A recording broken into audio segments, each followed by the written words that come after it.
बोल बम का नारा है, बाबा एक सहारा है। श्री शिवाय नमस्तुभ्यम, श्री शिवाय नमस्तुभ्यम। हर हर महादेव। राधे कृष्णा। कैसे हैं आप सभी? आ गई हूँ मैं आप सभी के लिए वीडियो लेकर के। श्री स्वामी समर्थ श्री शिव महापुराण कथा भाग 3 का सार लेकर के। और मैं बहुत ज़्यादा खुश हूँ, आप सभी मुझे इतना प्यार, इतना सपोर्ट, इतना अपनापन दे रहे हैं। आप सभी का तहे दिल से बहुत बहुत बहुत बहुत शुक्रिया करती हूँ। शुक्रिया करते हुए आपसे फिर से रिक्वेस्ट करती हूँ, और भी ज़्यादा मुझे प्यार कीजिए। ऐसे ही वीडियो को लाइक करते रहिए, सब्सक्राइब करते रहिए चैनल को, ज़्यादा से ज़्यादा वीडियो को शेयर करते रहिए, जिससे ये वीडियो सभी के पास पहुंचती रहे। और सब्सक्राइब के बगल से जो बेल आइकन है उसे प्रेस करना बिल्कुल भी नहीं भूलिएगा, जिससे आपको नोटिफिकेशन मिलती रहेंगी। तो चलिए आज शुरू करते हैं श्री स्वामी समर्थ श्री शिव महापुराण कथा भाग 3 का सार और उसके उपाय, जो हमारे लिए बहुत ज़्यादा ज़रूरी है। तो आज की सीख जैसे बहुत अच्छे से सुनिएगा, ये हम सभी के लिए बहुत ज़्यादा ज़रूरी है। गुरुजी ने बताया कि 3 लोग दुनिया में ऐसे होते हैं जिन्हें हम कभी भी नहीं समझा सकते हैं। भले आप कितने भी सही हैं, लेकिन वह अगर समझना नहीं चाहते हैं तो वह नहीं समझेंगे।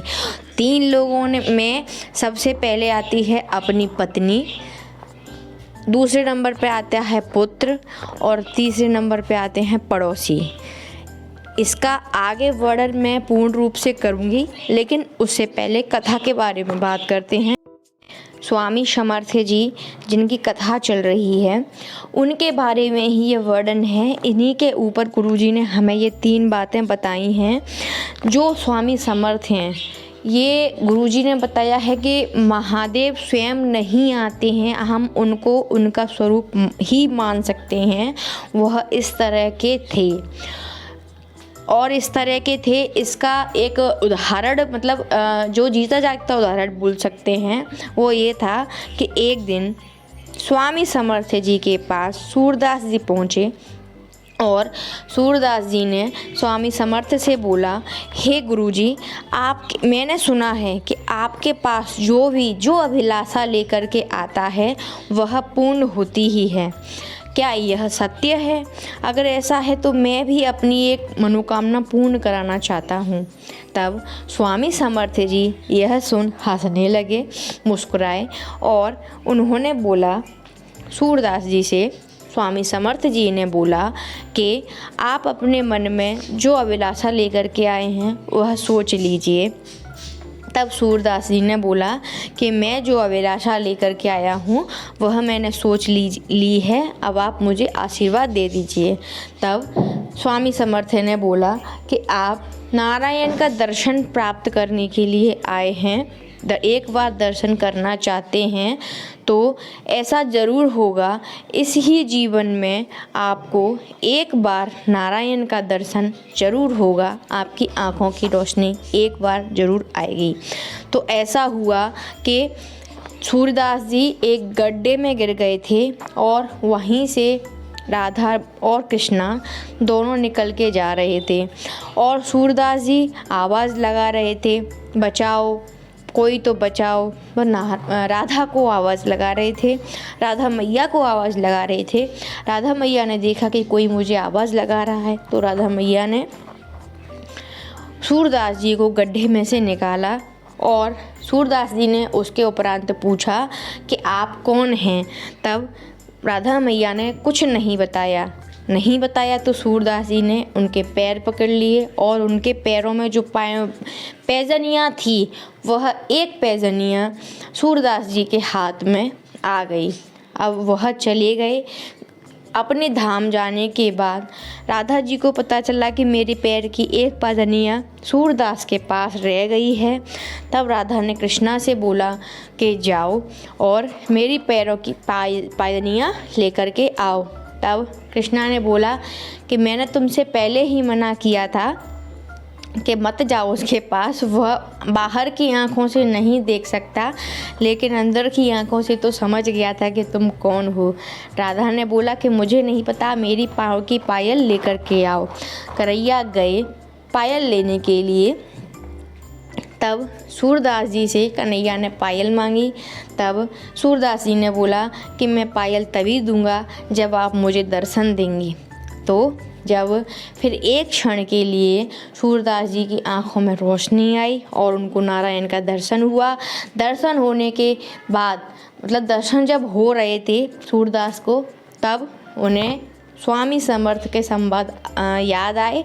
उन्होंने बोला था कि आपको एक बारी दर्शन अवश्य होगा। तो वह कथन बिल्कुल सत्य निकला। जैसे मैंने कथा में पहले बताया कि अपनी पत्नी, अपने पुत्र और पड़ोसी को कभी नहीं समझा सकते हैं। स्वामी समर्थ जी की पत्नी, जिनका नाम था सुंदरबाई, और उनके बेटे जिनका नाम था चौलप्पा, उनकी पत्नी के जो स्वामी समर्थ जी थे वह उनको नहीं समझ पाई थी कि ये क्या हैं, और ना ही उनके बेटे उनका मान सम्मान करते थे। उनकी पत्नी के अनुसार उनके बेटे को ऐसा पता लगा कि उनके बेटे की जो भी तरक्की होती है उन खुशियों से उनके पिता जलते हैं। लेकिन यह संवाद हम सभी को बहुत अच्छे से ज्ञात भी है और गुरुजी ने हमें बताया भी है कि एक बाप ऐसा होता है जो बेटा कितनी भी तरक्की करे वह कभी उसकी खुशियों से नहीं जलता है, कभी उसको जलन नहीं होती है, बल्कि वह बहुत ज़्यादा खुश होता है। अगर बेटे को तकलीफ़ होती है तो एक बाप ही होता है जिसको माँ से ज़्यादा तकलीफ़ होती है, लेकिन वह जता नहीं पाता है। एक समय आता है कि जब बच्चों के मन में यह बैठ जाता है कि हमारे पिताजी हमारे मतलब खुशियों के बीच आ रहे हैं, तो वह अपने पिता के स्थान पर अपने दोस्तों को ढूंढना शुरू कर देते हैं। और जो दोस्त मिलते हैं, फिर हम सभी को पता है कि दोस्त अगर भगवान की राह तक ले जाने वाले मिलते हैं तो वह सच्चे दोस्त है। पर आज की दुनिया में ऐसे कम ही हैं। भगवान की राह से आपको हटा करके कबाड़ियों की तरह बिठाना ज़्यादा पसंद करेंगे कि आप आओ, 2-4 पैक लगाओ। इस टाइप के दोस्त हमें बहुत ज़्यादा मिलेंगे। सबसे बड़े दोस्त हमारे माता पिता ही होते हैं। उनसे अच्छा, उनसे सच्चा और हमारे लिए सबसे ज़्यादा सोचना एक माता पिता के अलावा और कोई नहीं सोच सकता है। इस चीज़ का आवश्यक रूप से ध्यान रखें। सारे मेरे छोटे छोटे भाइयों, मेरे बड़े बहनों भाइयों, सभी मेरी बात को ध्यान से सुनिएगा, गुरुजी की बात को ध्यान से सुनिएगा। जो भी बात बताते हैं वो हमारे लिए बताते हैं, वो अपने लिए नहीं बताते हैं। तो उनकी पत्नी सुंदरबाई स्वामी समर्थ जी की आदर नहीं करती थी, सम्मान नहीं करती थी, बल्कि जब भी स्वामी समर्थ जी से मिलने के लिए, गुरुजी से मिलने के लिए कोई भी आता था, तब वह फटे पुराने कपड़े पहन करके उनके सामने बैठ जाती थी। तो जो भी आते थे उनसे मिलने के लिए, तो वो उनको साथ में लेके जा करके उनको कपड़े, वस्त्र वगैरह जो भी नए थे वो दिला देते थे। गुरुजी ऐसा देखते देखते थोड़ा सा समय निकला और एक दिन ऐसे ही वह बैठी थी, गुरुजी की आंखों में आंसू आ गए। तब उनके एक शिष्य थे, उन्होंने अपने गुरु से पूछ लिया कि क्या बात है गुरुजी, आपकी आंखों में अश्रु क्यों हैं। तब गुरुजी ने बोला कि मैंने ऐसा कहाँ कमी छोड़ी है जो ये इस तरह से सबके सामने फटे हुए कपड़े पहन के बैठ जाती हैं। गुरुजी ने एक बात हमें बहुत ज़्यादा अच्छे से कई बार बताई है। इस चीज़ को हमेशा याद रखिएगा कि पेड़ जो होता है, जितना हम उसे ढक के मिट्टी से कवर करके रखते हैं वह उतनी ही तरक्की करता है। वैसे ही होती है घर की नारियाँ। जो हमारा पेट का जो बीच वाला हिस्सा, जिसे टुंडी या जो आप बोलते हैं, वो कमेंट में बताइएगा, हमारे यहाँ यही बोलते हैं। वो जो अंग होता है उसे नारियाँ ढक कर के रखेंगी तो हमारा वंश की तरक्की होगी, अन्यथा उस घर का कोई तरक्की नहीं है, ऐसा गुरुजी ने हमें बताया है कई बार।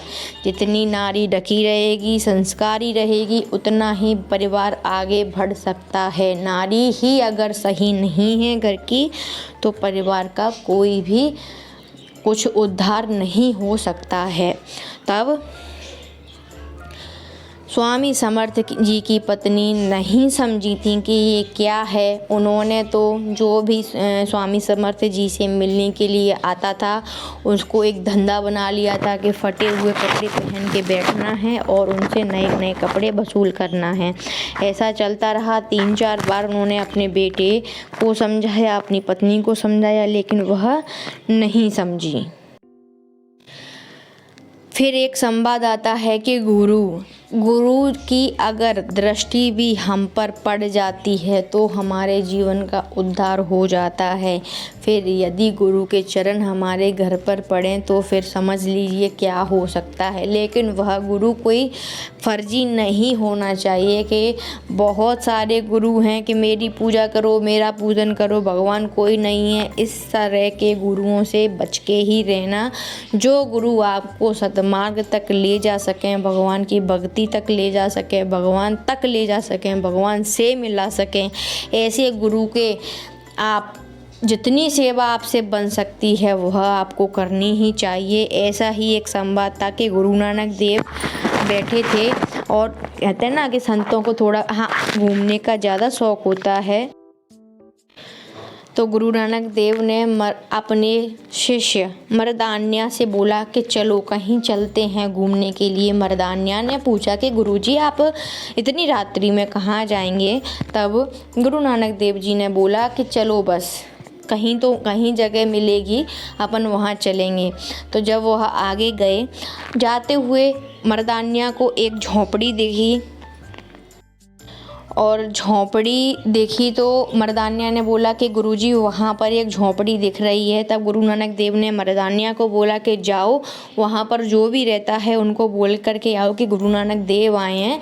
तब वहाँ जो व्यक्ति रहते थे वह खुश हो गए कि मतलब गुरु का आना तो हमारे लिए, मेरी तो किस्मत ही बदल गई। तो उन्होंने गुरु नानक देव जी को बुलाया, वहाँ बिठाला, आदर सम्मान किया, भजन गाए, कीर्तन किया, भक्ति की, सारे करके गुरु नानक देव को भूख लगी। तब रात्रि को बोला कि चलो लंगर बनवाओ। तो गुरुजी ने एक बात और बोली है कि जो संतों की नगरी होती है वहाँ आज भी कुछ हो या ना हो, लेकिन वहाँ से कोई भूखा नहीं जा सकता है कभी भी। आज की डेट में भी कोई भूखा नहीं जा सकता है। ये गुरुओं की नगरी की पहचान है। तो ऐसा चलते ही आ रहा है, दिन रात वहाँ लंगर वगैरह चलते ही रहते हैं।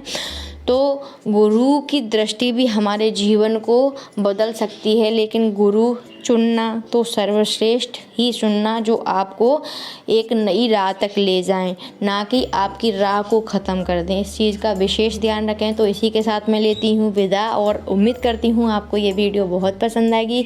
पसंद आए तो प्लीज़ चैनल को लाइक शेयर सब्सक्राइब कीजिएगा, कमेंट करके बताइएगा आपको वीडियो कैसा लगा।